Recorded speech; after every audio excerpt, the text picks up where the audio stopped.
ఆ రోజు ఎట్లుంది, ఈరోజు జీరో టాలరెన్స్ ఆన్ డ్రగ్స్ కానీ ఉమెన్ పైన క్రైమ్స్ కానీ. ఇంకో పక్కన ఇవన్నీ కూడా చాలా సమర్థవంతంగా అమలు చేస్తాం. లిక్కర్ పాలసీ నాసి రకం, ప్రజల ఆరోగ్యాన్ని తాకట్టు పెట్టే పరిస్థితికి వచ్చారు. ఈరోజు అన్ని రాష్ట్రాల కంటే మెరుగైనటువంటి లిక్కర్ పాలసీ తీసుకొచ్చాం. ఇంకో పక్క ట్రాన్స్పరెంట్ కానీ అకౌంటబుల్గా తీసుకొచ్చే పరిస్థితికి వచ్చాం. ఇంకో పక్క శాండ్ అయితే నేచర్ ఉచితంగా శాండ్ ఇస్తే దీన్ని ఇష్టానుసారంగా అమ్మి భ్రష్టు పట్టించే పరిస్థితికి వచ్చారు. ఇప్పుడు ఫ్రీ అండ్ ఈజీ యాక్సెస్ తీసుకొచ్చాం.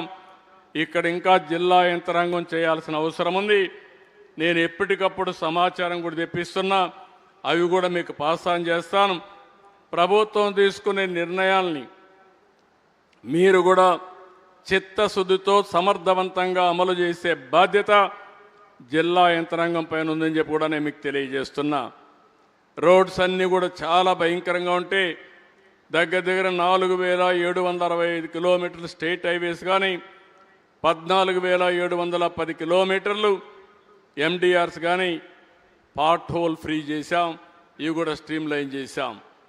నెక్స్ట్ ఇక్కడ మీరు చూస్తే క్యాపిటల్, నేను ముందే చెప్పాను మీకు, అమరావతిని అయితే ఇది ఒక సెల్ఫ్ ఫైనాన్సింగ్ ప్రాజెక్ట్. ఇది ఒక మాటలో చెప్పాలంటే P4 కూడా 29,000 మంది రైతులు, 33,000 ఎకరాలు భూమి, ప్రపంచంలో ఎక్కడా జరగలేదు.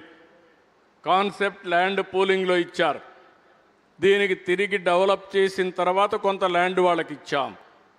మనకు వాళ్ళకి ఇచ్చిన తర్వాత కూడా ల్యాండ్ మిగులుతుంది.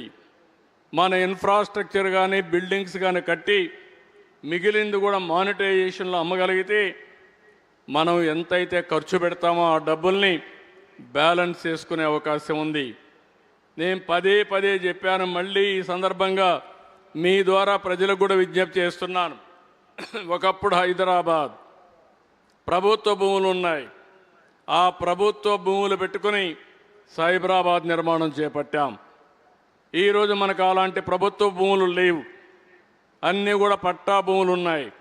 ఉన్నప్పుడు ఒక పిలిపిస్తే ఆ నమ్మకంతో 33,000 ఎకరాలు ఇచ్చారు.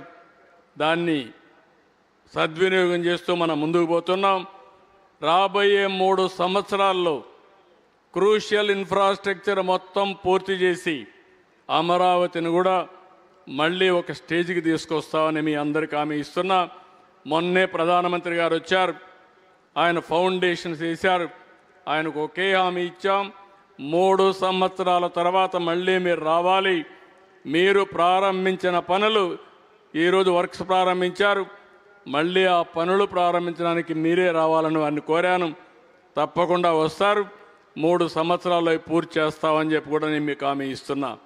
నెక్స్ట్ ఈరోజు ఇంకొక పక్క పోలవరం, నేను ముందే చెప్పాను, దీన్ని కూడా లైన్లో పెట్టాం. పోయిన సంవత్సరం 5,936 కోట్ల రూపాయలు ఖర్చు ఇచ్చారు. అవన్నీ ఖర్చు పెడుతున్నాం.